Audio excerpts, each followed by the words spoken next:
Master Praveen చనిపోయి ఈ రోజుకి ఎగ్జాక్ట్ గా 15 రోజులు కావస్తోంది.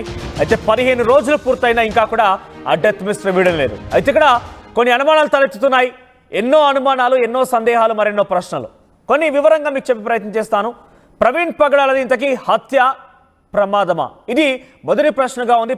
ప్రతి పాస్టర్ మైండ్లో కానివ్వండి, ముఖ్యంగా క్రైస్తవుల ఆలోచన ఇదే. అసలు ఆ ప్రవీణ్ మరణించడం గల కారణం ఏంటి? హత్య ప్రమాదమా? అయితే సీసీటీవీ ఫుటేజ్లో ఉంది ప్రవీణ్, అవునా కాదా? ప్రవీణ్ భార్య ఎందుకు నోరు విప్పట్లేదు? ఆవిడ ఎందుకు మౌనంగా ఉంటున్నారు? ఆ సీసీటీవీ ఫుటేజ్లో ఉన్నటువంటి వ్యక్తి ప్రవీణ్ అవునా కాదా అని చెప్పాల్సినటువంటి బాధ్యత, లేకంటే కనీసం గుర్తుపట్టాల్సినటువంటి ఆ బాధ్యత కుటుంబం మీద ఉంటుంది. ఇక పోలీసులు ఎందుకు ఆలస్యం చేస్తున్నారు? ఇది కూడా ఒక అనుమానంగా ఉంది, బిగ్గెస్ట్ డౌట్గా ఉంది. అయితే పోస్ట్ మార్టం రిపోర్ట్లో కూడా ఊహించని ట్విస్ట్ ఉండబోతుందానంటే ఏమో ఏం జరుగుతుందో తలుచుకుంటేనే కొంత ఆశ్చర్యము, అనుమానము, అనేక సందేహాలు వ్యక్తమవుతున్నాయి. పోస్ట్ మార్టం రిపోర్ట్ కోసం చాలామంది ఎదురు చూస్తున్నారు. కానీ పోస్ట్ మార్టం రిపోర్ట్ అనేది ఆలస్యం అవుతోంది. అయితే ఏదైనా ఊహించని ట్విస్ట్ ఉండే అవకాశం కూడా ఉంది. అయితే మొదటి నుంచి పాస్టర్ ప్రవీణ్ పగడాల మరణం తర్వాత పెద్ద ఎత్తున క్రైస్తవులు ఆందోళన వ్యక్తమవుతోంది. పాస్టర్లు కూడా చాలామంది తమ ఆవేదనని, తమ ఆగ్రహాన్ని, తమ ఆవేశాన్ని వెలగక్కుతున్నారు. ఈ నేపథ్యంలో ప్రవీణ్ పగడాల మరణం తర్వాత సడన్గా ఒక్కసారిగా అజయ్ బాబు పేరు తెర మీదకి వచ్చింది. అజయ్ బాబు ఎక్కడ చూసినా కూడా పాస్టర్ ప్రవీణ్ పగడాలది అది ముమ్మాటికి హత్య జరిగిందనేది చెప్తూ కొందరి పేర్లు కూడా ప్రస్తావించుకురావడం జరిగింది. ఆయన ఒకసారి అజయ్ బాబు ఇప్పుడు అరెస్ట్ అయిపోయారు. ఆయన ఎక్కడున్నారో ఇంకా తెలియలేదు. అరెస్ట్ చేశారు police, north zone police arrest చేసి హైదరాబాద్ తరలించారు. ఆయన చేసిన ఆరోపణలు, ఆయన చేసినటువంటి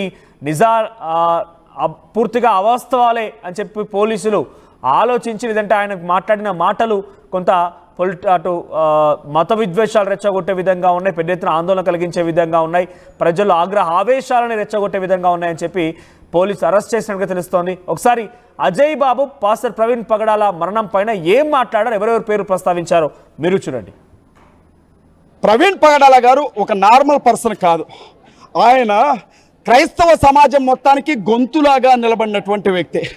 ఇప్పుడు ఏమంటున్నారు బయట అంటే 2027లో జమిలీ ఎన్నికలు జరగబోతున్నాయి కాబట్టి క్రైస్తవులకు సంబంధించినటువంటి తలల్ని తీసే కార్యక్రమాన్ని మొదలుపెట్టారు. అందులో భాగంగానే ప్రవీణ్ గారిని అడ్డు తప్పించారు.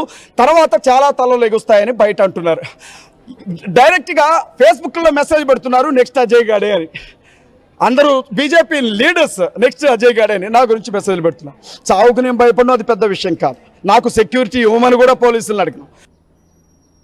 ప్రవీణ్ పగడాల గారు ఒక నార్మల్ పర్సన్ కాదు.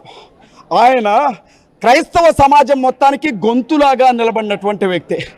ఇప్పుడు ఏమంటున్నారు బయట అంటే 2027లో జమిలీ ఎన్నికలు జరగబోతున్నాయి కాబట్టి క్రైస్తవులకు సంబంధించినటువంటి తలల్ని తీసే కార్యక్రమాన్ని మొదలుపెట్టారు. అందులో భాగంగానే ప్రవీణ్ గారిని అడ్డు తప్పించారు. తర్వాత చాలా తలలు ఎగుస్తాయని బయట అంటున్నారు. డైరెక్ట్గా ఫేస్బుక్లో మెసేజ్ పెడుతున్నారు, నెక్స్ట్ అజయ్ గాడే అని. అందరూ బీజేపీ లీడర్స్ నెక్స్ట్ అజయ్ గాడే అని నా గురించి మెసేజ్లు పెడుతున్నా. చావుకు నేను భయపడిన అది పెద్ద విషయం కాదు. నాకు సెక్యూరిటీ ఇవ్వమని కూడా పోలీసులను అడిగిన. దాదాపు ప్రతి పాస్టర్ గారు, ప్రతి సంఘం ఈ వీడియోని చూస్తారు కాబట్టి పోస్ట్ మార్టం రిపోర్ట్ వచ్చాక నేను కూడా అందరిలాగా వచ్చిన ఒక్కడిని మాత్రమే, నేను వీళ్ళకి నాయకుడిని కాదు. ఇక్కడ చాలామంది పెద్ద నాయకులు ఉన్నారు.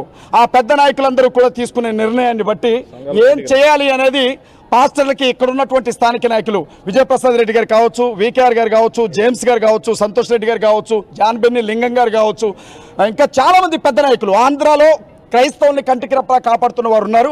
వారి నిర్ణయాన్ని బట్టి వారితో నడవడానికి నేను మా CMDF టీం కూడా సిద్ధంగా ఉంటామని తెలియజేస్తా ఉన్నా. ఆయన ఇప్పుడు బయలుదేరారని మీకు ప్రచారంగా తెలిసింది. అతను ప్రముఖ వ్యక్తి. ఆయనకి ఒంటరిగా బయలుదేరడానికి కారణాలు ఏంటి? ఎందుకు, ఏ సమయంలో, ఎక్కడ బయలుదేరని మీకు వచ్చిన సమాచారం? సార్, ఆయన విజయవాడ నుంచి రాజమండ్రికి వచ్చారు బుల్లెట్ మీద. వస్తున్నటువంటి దారిలోనే టోల్ గేట్కి ముందే ఆయన బండికి సంబంధించిన హెడ్ లైట్ని ఎవరో పగలగొట్టారు. ఎవరు పగలగొట్టారో విషయం బయటికి రావాలి. అప్పటికే ఆయన తూలుతూ వస్తున్నట్లుగా చాలా స్పష్టంగా ఆ సీసీ ఫుటేజ్లో కనపడుతుంది. అసలు అంతకు ముందు ఏం జరిగిందో సీసీటీవీ ఫుటేజ్ ఎందుకు చూపించట్లేదు నేను అడుగుతా ఉన్నా. ఇక్కడ సీసీటీవీ ఫుటేజ్ చూపెడుతున్నారు, దానికంటే ముందు సీసీటీవీ ఫుటేజ్ను కూడా బయటికి తీయండి దయచేసి. ఏ పక్షపాతం లేదు కదా, మీరేమీ దాచాలి అనుకోవట్లేదు కదా, మీరెవరి ఒత్తిడికి లోన్ అవ్వట్లేదు కదా. ఓపెన్గా మీ బిడ్డ చనిపోయాడు అనుకోండి, పోలీసు అన్నలకి చేతులెత్తి దండం పెడతా ఉన్నా. మీ ఇంట్లోనే ఈ డెత్ జరిగింది అనుకోని న్యాయం చేయండి అంతే. ఒకవేళ ఇది నిజంగా యాక్సిడెంటా, చేతులు కట్టుకొని వెళ్ళిపోతాం. మా తలరాత అనుకుంటాం, తీసుకొని వెళ్ళిపోతాం. కానీ ఇది హత్యనా? అయితే లాభం కోసం చేశారా, కుట్రతో చేశారా, పగబెట్టుకొని చేశారా? రేపొద్దున వారి కుటుంబం, వారు ఇప్పుడు అమెరికా వెళ్ళిపోతామని అంటున్నారు. రేపు ఉదయం పూట బరియలు జరిగే అవకాశం ఉంది. ఆ కుటుంబాన్ని కూడా చంపుతామని వార్నింగ్ ఇస్తున్నారు. మీరు ఎలాంటి ప్రొటెక్షన్ ఇవ్వబోతున్నారు? ఇంతవరకు ఎవరినైనా మీరు అదుపులోకి తీసుకున్నారు అనుమతుల్ని? శివశక్తి కరుణాకర్ సుగ్గున పాస్టర్ గారు చనిపోయిన వెంటనే ప్రవీణ్ పగడాల గారు చచ్చిపోయాడు. వాడు చచ్చిపోయాడా, ఎవరు చంపారు, ఎందుకు చంపారని పోస్ట్ పెట్టాడు శివశక్తి కరుణాకర్ సుగ్గున. అనుమానితుల లిస్టులో వాడిని పెట్టారా? రాధా మనోహర్ దాస్ అనే వ్యక్తి మీద రైట్, ఇది అజయ్ బాబు మాట్లాడిన మాటలు. ఎవరో తమని జమిలీ ఎన్నికలు జరగబోతున్నాయి కాబట్టి ఆ జమిలీ ఎన్నికల లోపు క్రైస్తవుల తలలు తెగిపడాలి అని చెప్పి ఎవరో చెప్పారట. మరి ఎవరో చెప్పారన్న మాటను కూడా నిర్దిష్టంగా వీళ్ళు అన్నారని చెప్పి ఆ బీజేపీ లీడర్లు ఎవరైతే ఆయన పేరు చెప్తున్నాడో, సోకాల్డ్ బీజేపీ లీడర్లు అంటున్నారో, ఆ బీజేపీ లీడర్ల పేర్లు పోలీసులకు ఫిర్యాదు చేయాల్సింది. కానీ ఈ వ్యాఖ్యలన్నీ కూడా డెఫినెట్గా అటు పొలిటిసైజ్ అవకాశం ఉంది, అట్ ది సేమ్ టైం అటు మత విద్వేషాలు రెచ్చగొట్టే అవకాశం కూడా కనబడుతోంది. ఇంకా ఇదే కాదు, కొందరి పేర్లు కూడా చెప్పుకొచ్చాడు. వీళ్ళంతా పోస్టులు పెట్టారు, నెక్స్ట్ టార్గెట్ అజయ్ గాడే అని చెప్పుకారని కూడా ఆయన మాట్లాడుకొచ్చాడు. సో ఇక్కడితో ఆకుండా ఇంకా సొంత లాభం ఉందా, పోలీసులు ఏం చేస్తున్నారు ఏంటని కూడా మాట్లాడుతున్నారు. సో ఆయన ఈ వ్యాఖ్యలన్నీ కూడా ఎప్పుడైతే సికింద్రాబాద్లోని ఆ చర్చ్ దగ్గర ప్రవీణ్ మృతదేహాన్ని తీసుకువచ్చి సందర్శనార్థం ఉంచిన నేపథ్యంలో మాట్లాడినటువంటి మాటలు ఇవన్నీ కూడా ఆగ్రహావేశాలు రెచ్చగొట్టే విధంగా ఉన్నాయని చెప్తున్నారు. నా దగ్గర కొన్ని ప్రవీణ్ అజయ్ బాబు తాలూకా ఎఫ్ఐఆర్ కాపీస్ కూడా ఉన్నాయి, మీకు అవి కూడా నేను చూపిస్తాను. దీంట్లో మొదట జోసఫ్ అనేటువంటి వ్యక్తి ఒక క్రిస్టియనే, ఆయన కంప్లైంట్ ఇచ్చారు ఉప్పల్ పోలీస్ స్టేషన్లో, తుకారాం గేట్ పోలీస్ స్టేషన్లో. ఎందుకు ఏం కంప్లైంట్ ఇచ్చారంటే అజయ్ బాబు ఆగ్రహావేశాలతో మాట్లాడుతూ ఏకంగా క్రైస్తవ దేవుళ్లపైనే విగ్రహాలు పగలగొడతానని చెప్తున్నారు. ఓ క్రైస్తవుడు అయి ఉండి కూడా సాటి క్రైస్తవుల దేవుల విగ్రహాలు పగలగొట్టడం, లేకపోతే ఆగ్రహావేశాలు రెచ్చగొట్టే విధంగా చేయడం, దాంట్లో కూడా క్యాథలిక్, రోమన్ ఇంకా రకరకాలుగా ఉన్నాయి. కాబట్టి వాటిపైన నాకు నమ్మకం లేదు, విశ్వాసం లేదని చెప్పి వాటి గురించి కూడా మాట్లాడుకొచ్చాడు. ఇటువంటి వ్యక్తిని ఉపేక్షించకండి అని చెప్పి ఒక క్రైస్తవుడే జోసఫ్ అనే వ్యక్తి కంప్లైంట్ చేశాడు. ఆ తర్వాత రవీందర్ రెడ్డి అనే వ్యక్తి ఏదో ఒక మీడియా ఛానల్లో ఈ అజయ్ బాబు మాట్లాడుతూ ఇష్టానుసారంగా మాట్లాడి చాలా హిందూ దేవుళ్ళను ఉద్దేశించి, హిందూ దేవాలయాలను ఉద్దేశించి కూడా మాట్లాడుకొచ్చాడు. కాబట్టి ఆయన పైన కూడా చర్యలు తీసుకోవాలని కేసు నమోదు చేశాడు. ఈ 2 కేసులు కూడా నమోదయ్యాయి. ప్రస్తుతం ఈ 2 కేసుల్లోనే అజయ్ బాబుని ఇటు పోలీసు అరెస్ట్ చేశారు. ఇంతవరకు ఆయన ఎక్కడుండో కూడా తెలియదు.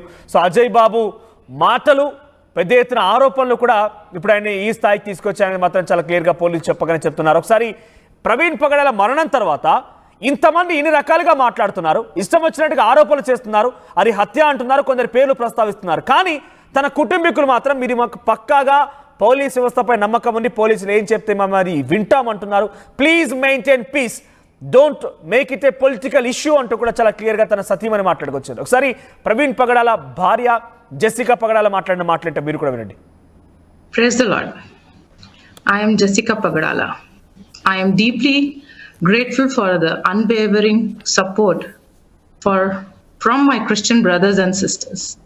My love for my husband Praveen remains ever strong, and my children and I feel his presence profoundly. He was an incredible loving husband and father, and we miss him dearly. I pray that everyone, including those in the media, can understand the pain we are experiencing. During this time, I ask for peace and space for my family to grieve and heal. I urge all the Christians to live in harmony, spreading love, kindness, and peace as we are called to do. Let us forgive as Jesus forgave. Let us love as Jesus loved, and obey the authorities as the Bible teaches us. I encourage everyone to focus on their ministry, not on external distraction, but on building lives and serving those who are in need, whether it's feeding the hungry, caring for the orphans, or supporting the poor. Let us focus on spreading love and truth rather than allowing negativity to divide us. Jesus